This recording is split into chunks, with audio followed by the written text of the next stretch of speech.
Salam əziz müəllimlər, bugün biz sizinlə taksonomiya haqqında məlumat sahibi olacağıq.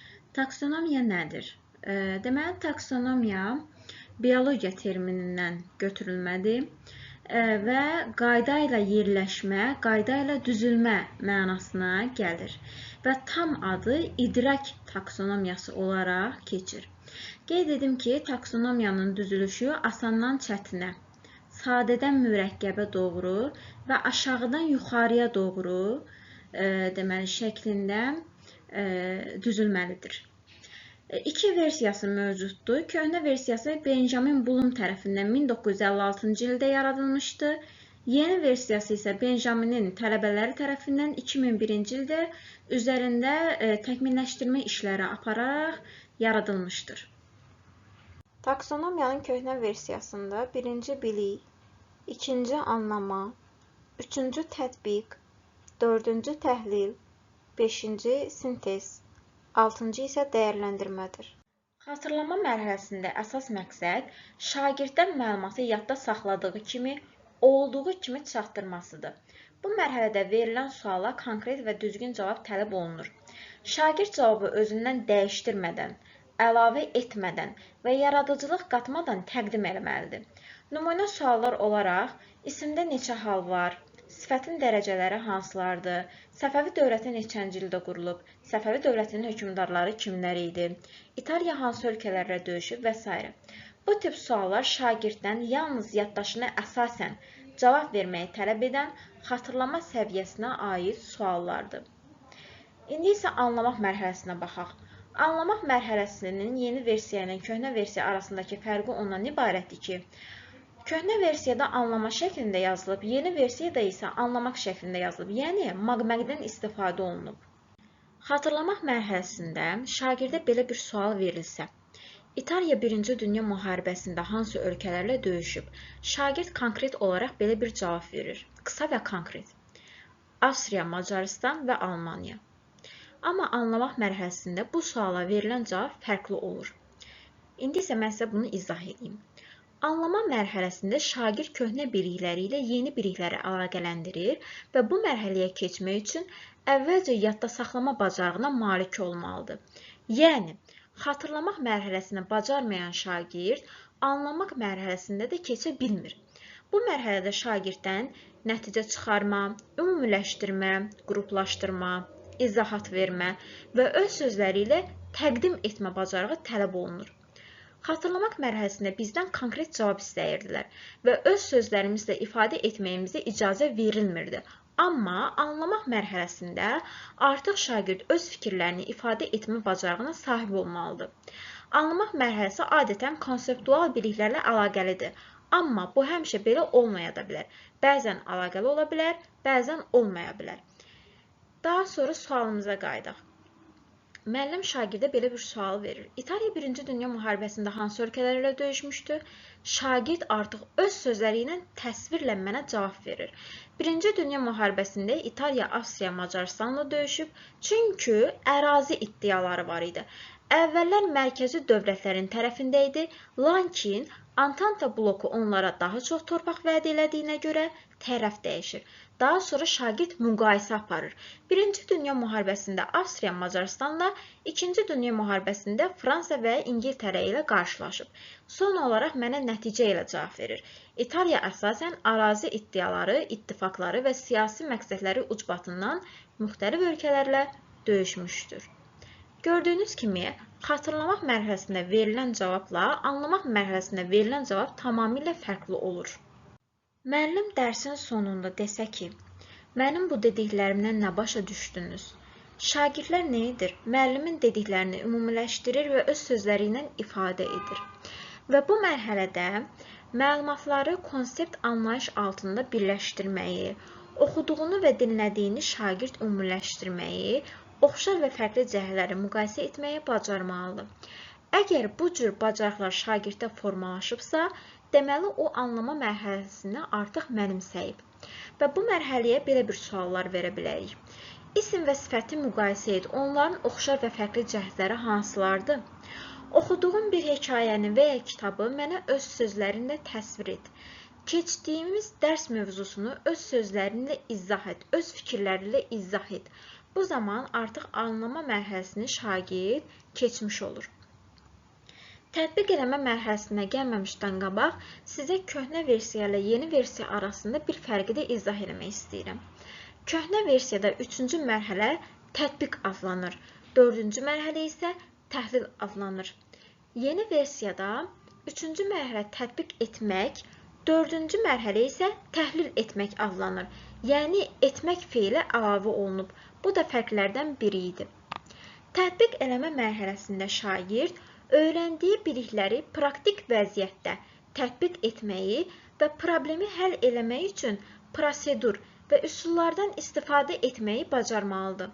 Yəni, məlumatı anlamaqla kifayətlənməyib, onu icra etməyi bacarmalıdır.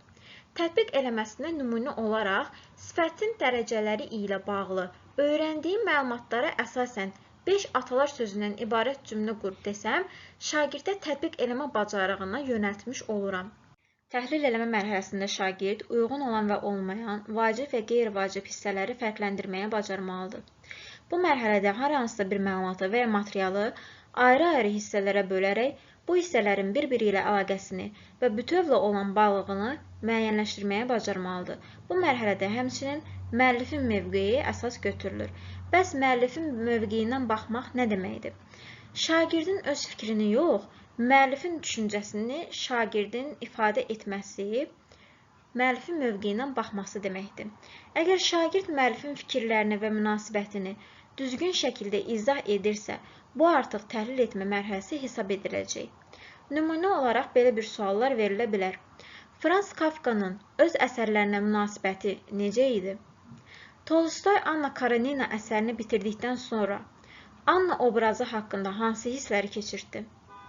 Füzulinin öz Leylisinə qarşı olan münasibəti necə idi? Bu sualları verdiyimiz zaman onların şəxsi fikri yox, müəllifin mövqeyini şagirddən istəyirik.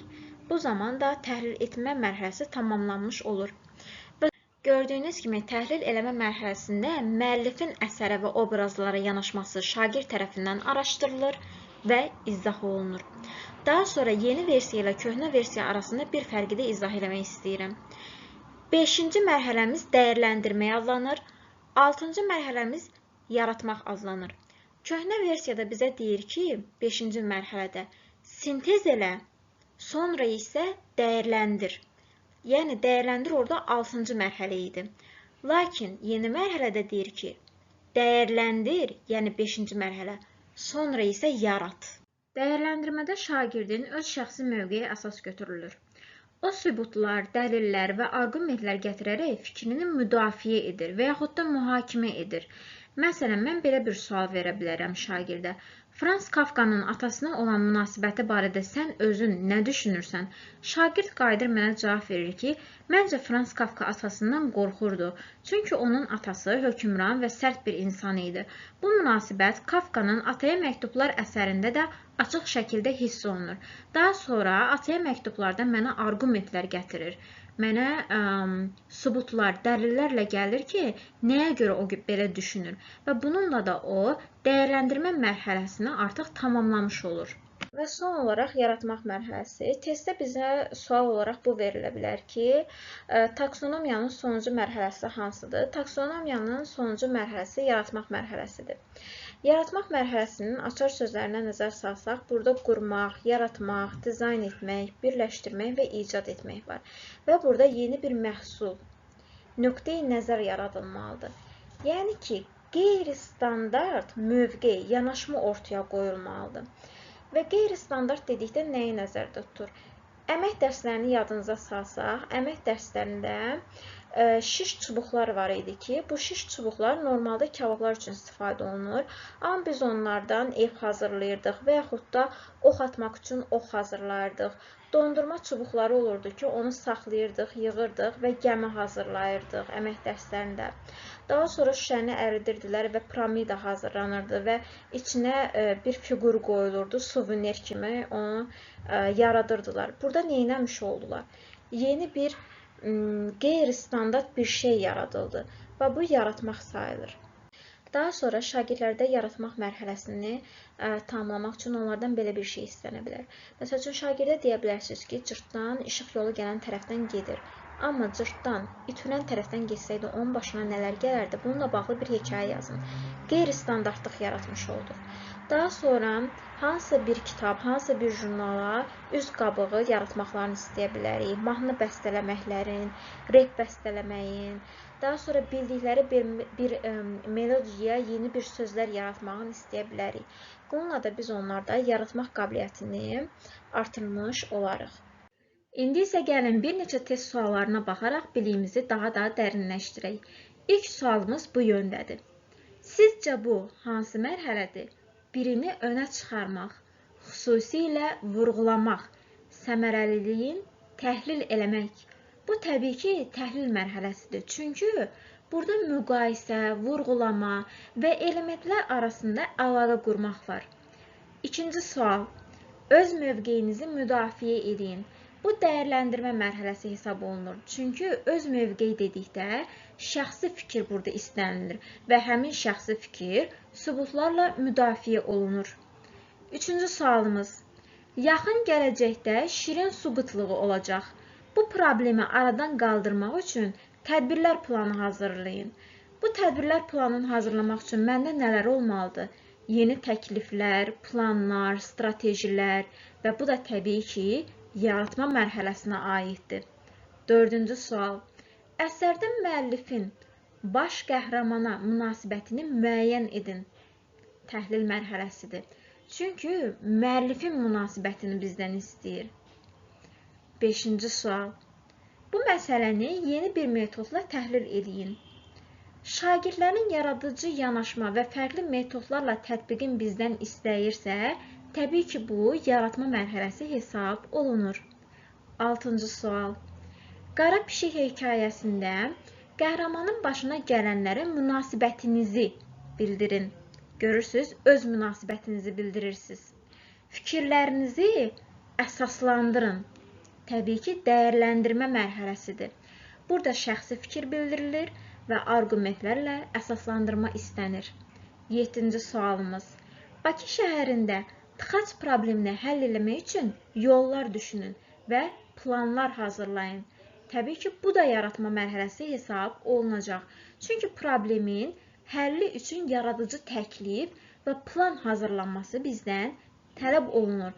Və onu da qeyd edeyim ki, bizim keçdiyimiz bu 6 mərhələ içində ilk 3 mərhələ ki var, xatırlamaq, anlamaq və tətbiq eləmək.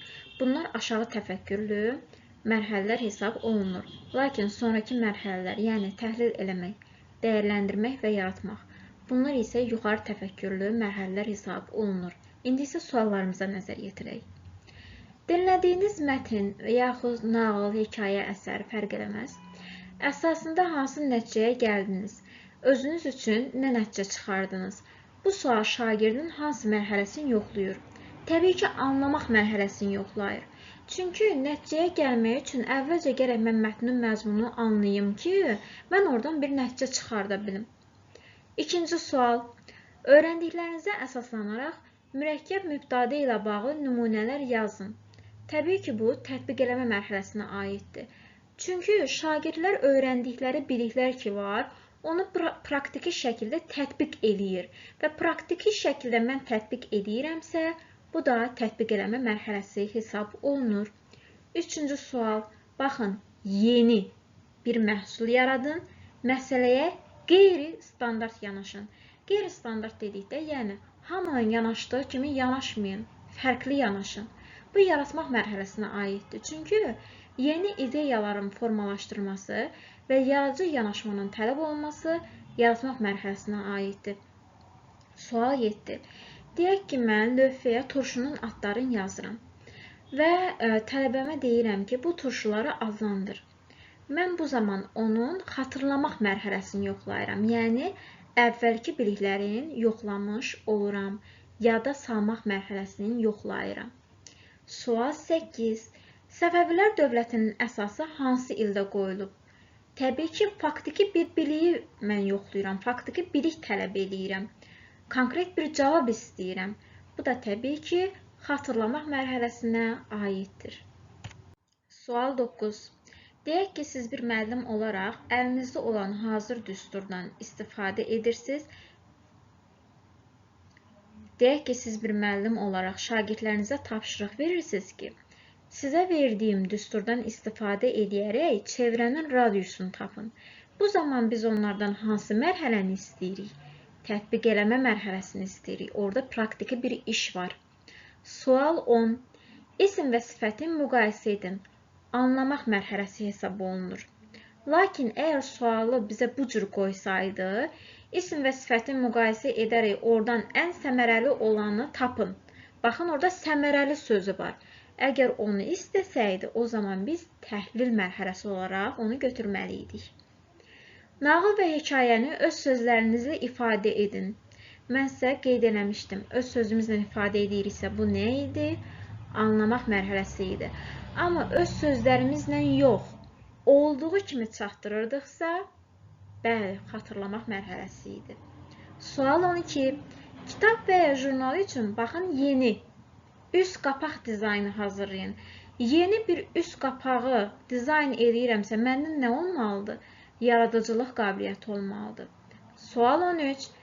Müəllifin, baxın qeyd edirəm, müəllifin obrazlara və dövrə münasibətini izah edin. Mənim şəxsi fikrimi yox, müəllifin şəxsi fikrini, müəllifin mövqeyini bizdən istəyir. Mən onun, müəllifin mövqeyini izah eləməliyəm. Bu o zaman təhlil mərhələsidir. Sual 14. Təkliflər planı hazırlayın, dizayn yaradın. Təbii ki, yaratmaq mərhələsidir. Əvvəlki suallarda da görürsünüzmü? Orada da deyildi ki, plan hazırlayın. Və bu da yaratmaq mərhələsidir. Sual 15. Məlumatları sadalayın. Baxın, neynəməliyəm sadalamaq üçün? Yadıma salmalıyam, xatırlamalıyam və sıralayın. Bu da xatırlamaq mərhələsinə aiddir. Sual 16. Başa düşdüyünüz məlumatları ümumiləşdirin, sistemləşdirin və ifadə edin. Baxın, olduğu kimi yox ha. Mən o məlumatı ümumiləşdirməliyəm, sistemləşdirməliyəm və ifadə eləməliyəm. Təbii ki, bu anlamaq mərhələsidir. Sual 17. Verilmiş düsturlardan istifadə edərək misal yazın, cümlə qurun, tapşırıq həll edin. Bu da tətbiq mərhələsidir. Beləliklə, əziz müəllimlər, dərsimiz bura qədər idi.